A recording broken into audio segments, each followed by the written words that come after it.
So this is about to get really off topic as all these birds are now flying in my direction. So if you want to skip straight up to the analysis of the Giants' 6-3 win today, I'll have the time mark somewhere here. But the 36-hour period, or whatever it ended up being, on May 3rd and May 4th, the final chapter of the Kendrick Lamar Drake beef is, I think it still stands out as the singularly most fascinating pop culture event that I've seen unfold in real time. And I try not to be hyperbolic about things like that, but as I'm racking my brain and thinking about those seminal events where Twitter was around and everybody had an opportunity to talk about something right there in the moment, pop culture specifically only, there's not a lot of things that really come to mind. Like the initial "Like That" verse obviously was one of those major events because nobody knew it was coming. Um, and then even in like the realm of sports, like Kevin Durant signing with the Warriors, I remember I was in the middle of a 5K when that happened. The Luka trade, LeBron's not even LeBron signing with the Lakers. That wasn't even such like a super big thing. And then in the realm of baseball, like the Juan Soto trade, Juan Soto signing a contract. Again, this is baseball's a lot different as far as pop culture relevance, or rather societal relevance, compared to basketball. I don't think it's a shocker to say that. But I do remember specifically the May 3rd, the day where it was 616 in LA, and then Family Matters, and then Meet the Grams. I remember I was covering an A's game. I remember listening to 616 in LA that morning. I remember Drake dropping Family Matters right as that game was wrapping up, and I was finishing my story.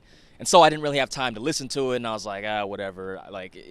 I had kind of been leaning Kendrick in this whole beef anyway. I'm a Kendrick fan. But I was like, whatever. I'll listen to it when I get back up.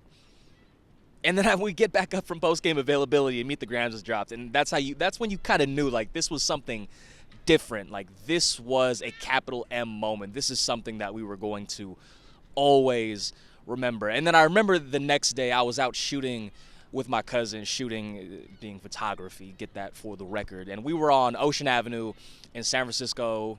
We were going to go to Beep's Burgers. We were killing time while there was still light out. And I remember getting a text from my friend from college and former podcast partner, Rory O'Toole, and he was like, Kendrick dropped again. And I'm like, no way. And so I'm like, I have to listen to this right now, right in this very moment. And I remember I only listened in the moment to the first verse. And when he says that A minor line, I shut off my phone. Immediately shut it off. Like, I could not listen to the rest of the song right there in that moment. I had to wait like 30 minutes, and then I held my phone up and I finished the rest of it. But it's one of those, again, you recognize in that moment something that future generations of music are going to forever remember. And some of you might be wondering, just why the hell are you talking about Not Like Us? Well, tomorrow is the 1-year anniversary of that song dropping. Today is the 1-year anniversary of that 3-song tango between 616 in LA and Family Matters and Meet the Grams. And the reason that's relevant is because Not Like Us, for the better part of a year at this point, has been the walk-up song to Matt Chapman, who roughly, like that first homestand when the Giants were on a road trip when that song was released. I obviously was not covering the team at that point. The Giants were on a road trip when that song was released. And the first homestand back from the road trip, Chapman instituted it as his walkout song, and it has not changed since. And as far as being true to the idea of the song, as far as kind of victory laps, Matt Chapman got to take his own kind of little personal victory lap around the bases today. You see, we got it all the way back to the relevance of the Giants game as the Giants beat the Colorado Rockies 6-3. They have taken the last 2 games from the Rockies after losing on Thursday night, that game where Justin Verlander pitched well. And kind of looking at it from a macro perspective, I don't even know if it's really a macro perspective, but kind of looking at it from a higher point of view, they kind of, Chapman's Grand Slam help the Giants avoid what would have been another frankly embarrassing loss, because we've talked about this previously. The Rockies are the worst team in baseball by far. They are currently on pace to set the all-time losses record. I don't know what the number is at this specific point in time, but they're currently 6-27, and in this division, given how it's not even top-heavy, given how stacked this division is, the Giants are going to need to take every opportunity to take victories from the Rockies over the course of the 13 times that they do play them this year. But before the Grand Slam, to kind of set the stage as to why the Giants needed to come back in the first place, Jordan Hicks was cruising really well through the first 5 innings. He didn't allow his first hit until the 5th inning when it was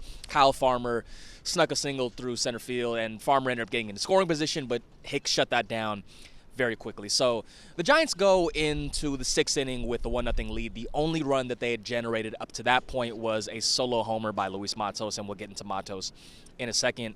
But then Hicks' inning starts with a leadoff walk. He goes 2-0 to the second batter that he faced, which necessitates a mound visit from both Matt Chapman and Patrick Bailey. Ends up giving a hit to the second batter that he faced, ends up giving a game-tying single to Ryan McMahon, and just like that, he goes from cruising through 5 innings to being out of the game and not being able to retire a single batter in the top of the 6th inning. And Randy Rodriguez ends up inheriting runs at the corners. He's not able to strand those runners. He ends up giving up or allowing both of those runners to score. And so going into the bottom of the 6th inning, the Giants now find themselves trailing 3-1. And if it's a game that the Giants are going to win, it's a game where they're going to have to, again, come from behind, something that they've done a lot this year.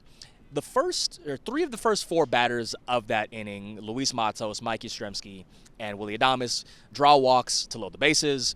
Jung-Hoo Lee lines a sharp single in the center field that slashes the deficit from 3-2.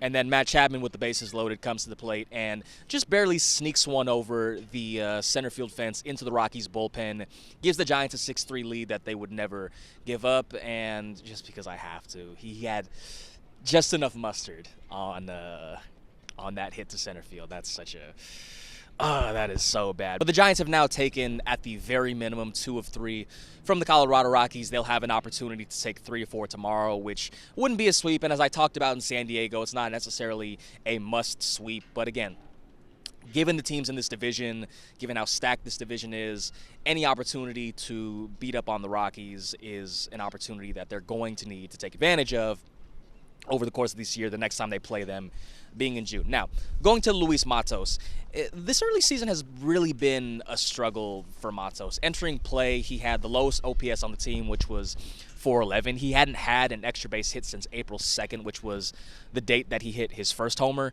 And he was able to get the Giants on the board in the bottom of the 3rd inning with a solo homer into the left field bleachers. And also, as I mentioned, he drew a walk in that decisive 6th inning that in time set the table for Chapman to hit his grand slam later on in that inning. And it's a really tough assignment for Matos, given that he is young. I believe he's 23 years old, but he's not in a position where he's playing every single day. The majority of his assignments come against left-handed pitchers, and the Giants haven't done all that great against left-handed pitchers so far this year.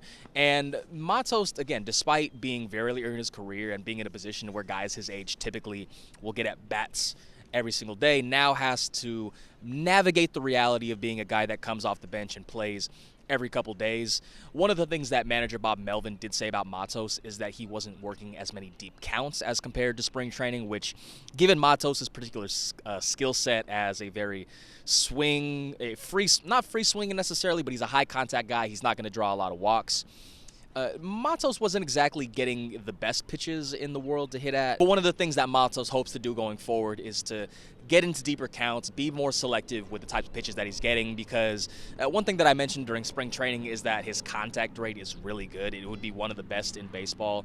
Over the course, if you just look at his career numbers, it would be one of the best marks in baseball if he qualified.